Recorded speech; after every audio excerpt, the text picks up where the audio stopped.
Hi, everyone. Thanks so much for tuning in. We're back to share progress on the South End Restoration Project in Bolinas Lagoon, and we're here to get your feedback on the overall project. I met many of you on May 2nd at the Seadrift social event. It was really nice to meet in person after all these webinars, and it was really nice to hear how much you love and care about the lagoon. And it's something that's close to our hearts too, so we find that really exciting. Nice to meet you all. So since our last webinar, which was a number of months ago, more than 80 Seadrift residents shared their thoughts on the survey, and we're really grateful for your support. It helped shape the design as you see it today.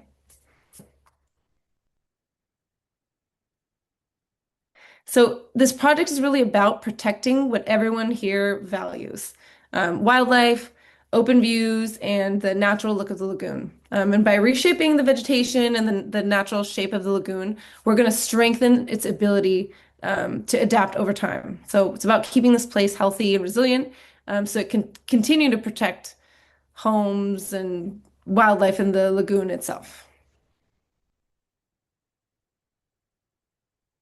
And I just wanted to share the results of our last survey. So, 83 people responded. We're really blown away by the number of folks that participated in this. It's great. And 96% of you supported, had overall support for the project. So we're really thrilled to hear that this is landing the way that we're trying to communicate it. And if you're joining us for the first time, welcome. We hope that you find this as interesting and neat as we do, and we have an opportunity for you to get up to speed if you want. The website has the two previous webinars that we recorded.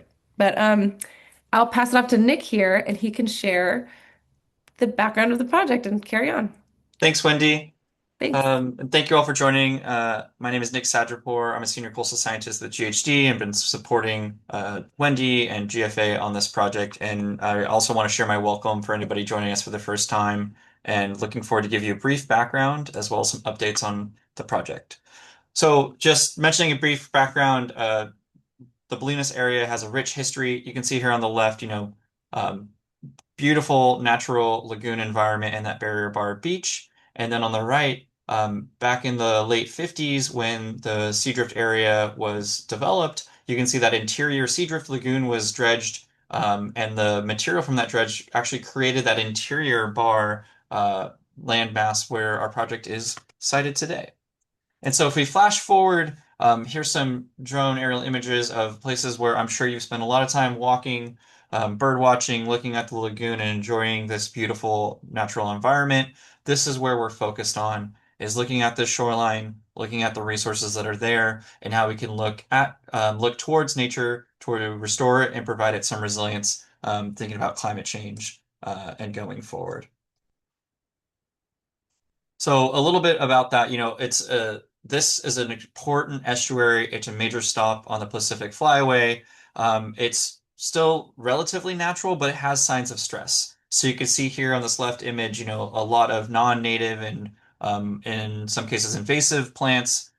They don't really support the shoreline slopes that we'd like to see to support habitat function. And then on the right here, you can see areas where the shoreline has experienced erosion and has narrowed, which has impacted not only habitat use in areas along that fringing marsh, but then also access for pieces of the trail. And so going forward and thinking about the future, without action, this area will continue to degrade. And we view this project as restoring a more natural shoreline that can support the habitat, reduce erosion, and work together with nature for lagoon processes.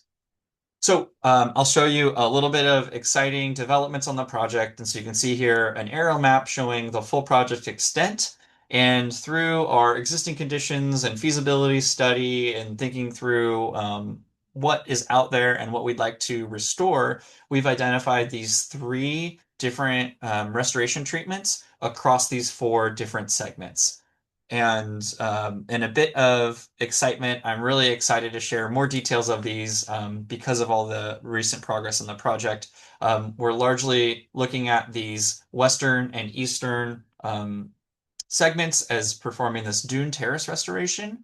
And then in this central area, we are looking at creating these headland berms with these large wood clusters that I'll provide more detail on.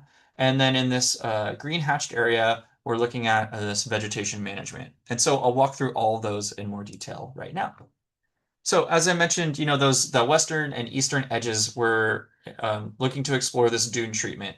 So you can see here on this cross section, this orange dashed line. This is essentially kind of the existing condition. We have some steep slopes right around the shoreline and then relatively flat along that back shore as we get towards Dipsea Road.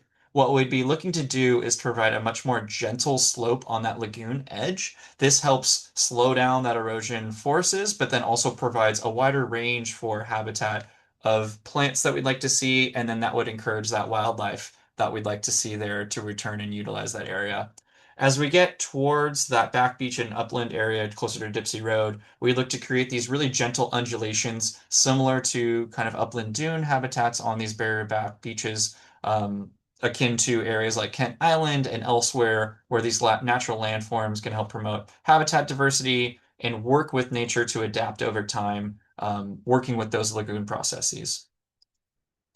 In the central area, we'd be looking to install these headland berms and restore a little bit more of a unique feature or to the shoreline. So you can see on this left here, this conceptual image where we'd look at using large wood clusters, stake them into the shoreline so that they can help slow down sediment transport and promote that shoreline growing more naturally.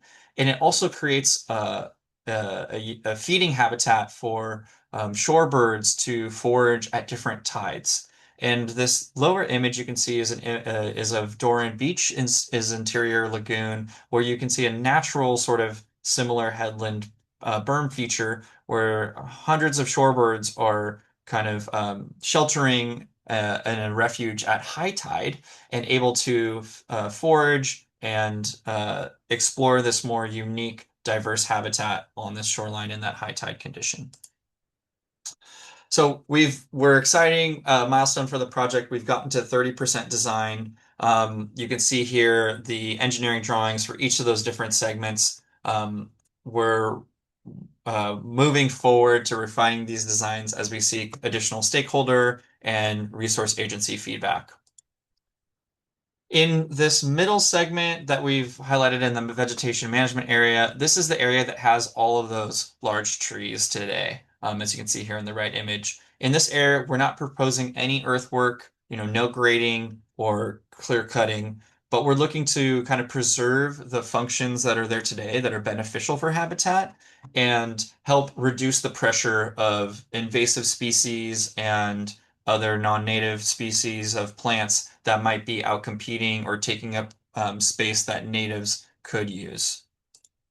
And an exciting piece of that puzzle is that we're actually working with the Stinson Beach Fire Protection District. Recently, CAL FIRE has identified this area. You can see in this lower right map. It has upgraded its fire hazard severity zone to a very high risk for this area.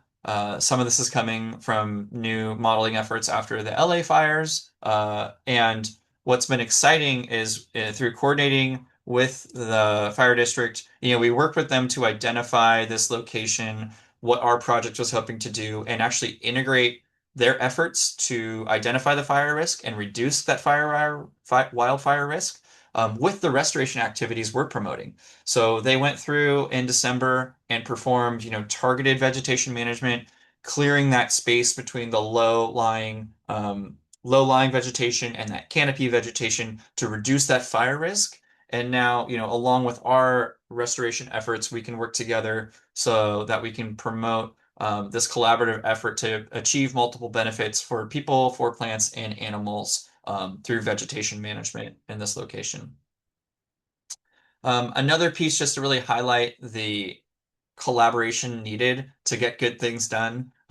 Here's an image from last year where Wendy and GFA worked to coordinate on removing this highly invasive plant species, sea lavender. GFA was able to identify it through a site visit, and to help reduce it or to help limit the risk of it getting worse or spreading to other areas. Working with the county and Marin Audubon, they were able to get out there really quickly, excuse me, and target the removal of this. And so this is just an example of the potential and the success that can happen through a bigger restoration effort, and that it really highlights what's possible when Seadrift, GFA, Sanctuaries, Marine County, Audubon, and other groups work together to coordinate these really positive benefits for the environment. Uh, One thing that we wanted to highlight is thank you so much for your input and your feedback. We want to say we heard you loud and clear as we look to making sure we preserve aspects of what's out there today and try to enhance them as much as possible. So we've heard a lot about the trail, not trying to um, majorly alter it, keep it low lying, keep it integrated, feeling like you're in nature. And those are the types of things that we want. We want something that blends in with the natural environment. And so I'm excited to kind of walk you through how we've done that in the current 30% design. And so what you'll see here in the next couple slides is sort of working across the project area, a couple different snapshots of what the design looks like. So that's that back base map image that's in the black line work. And then I've highlighted in yellow where that trail is today, and then in this dash black line where our proposed trail would be. And so you can see in this segment on the western portion of the project, we're really trying to keep in that same band, still have these gentle meanders throughout the project area, and keep the trail pretty consistent to what's out there today. In the location where we have the headland berms, this is one area where part of that part, you can see pieces of this trail are pulled slightly inland towards Dipsea Road than where the trail exists today.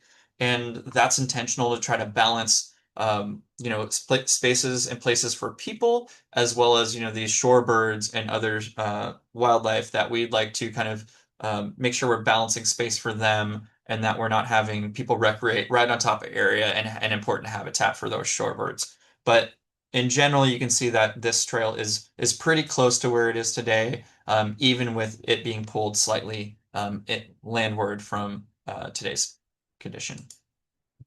And then moving all the way to the east, you can see, that black dash line and that yellow line are pretty much on top of each other for most of this area. We're really trying to make sure we don't alter that look, feel, and experience when you're out there using this trail. And we're going to keep that in mind as we move this project designs further. So we know that you're always worried, everyone's always worried about what's the timing for construction, when are things going to happen, and community might get disrupted. Of course, we want to make sure we keep you informed as we move through this process. So as I mentioned, right now we're at 30% designs. Excitingly, CEQA is done. We've submitted our permit applications in March of this year, 2026, and we're looking forward to continue to refine our designs as we hear back from the regulatory agencies this year. We're also planning to do some additional fundraising to get this project closer towards implementation. So looking towards 27, 28 is potentially the timing of actually implementing this project and performing that restoration. And then there'd be additional monitoring, pretty low intensive efforts compared to the implementation after it's completed. And of course, it's always wanted to highlight there's plenty of opportunities to continue to getting input from you, your neighbors, and the whole Seadrift community. Wendy, I'll pass it back to you. All right, thanks, Nick. Exciting stuff. So another question that we often get is cost and funding. What is this gonna cost me? And I wanted to share where we've been and where we've funded already. So our initial funding was from Seadrift. We wouldn't be here without the seed funding we received from Seadrift initially to kickstart this project and do an initial study that was like, is there anything here worth doing? That all came directly from Seadrift. So we were very grateful from the very start. Currently, we're grant funded from two main sources, both from the state of California, the Wildlife Conservation Board, and the Department of Fish and Wildlife. Cool thing that it says about, the funding that we have is that these groups are funding it purely for the habitat benefit, right? The state has decided that this is an important place to preserve, and they have given us several $100,000 to do the studies that we've completed, right? It says something about this project that that's where we're getting the funding from. So we're going to continue in that direction. I'm currently grant writing right now. Total project cost is like ballpark 4 million, $5 million, somewhere in there, depending on the timeline that you include in this. But the vast majority of that we're planning to do with state and federal funding the way that we've been funded already. And there's it's kind of a good time for it with the state of California. So fingers crossed the next time you hear from us, we'll have happy news. There's also, oh, sorry, well, survey. There's also potentially, local gap funding opportunities for small enhancements that we'll be in touch about. But today we really want to hear input. We always want to hear how we're doing, what you're thinking, what you find out is important. So this is our third survey. This link, fairlawns.org/help shape South End. That's the same website as before. The other webinars are linked on there, and there's a survey. It's 3 questions. It's really short, but we want to hear what you think. It's extremely helpful to hear directly from you, your thoughts and your questions, and we will always try to answer them. So please fill this out. We really want to hear from you.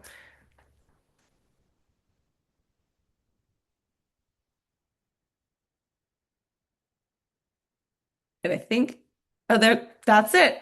So thank you. Thanks for tuning in again, or welcome to anyone who's new. We're really excited to be helping protect the shoreline. And I forgot at the beginning, but I'll introduce myself now and Nick as well. But I'm Wendy Cordish from Greater Fairlawns Association and Greater Fairlawns and Cordell Bank National Marine Sanctuary. Thank you so much for tuning in today. Thank you, Wendy, and looking forward to seeing you all around the community at some point in the future.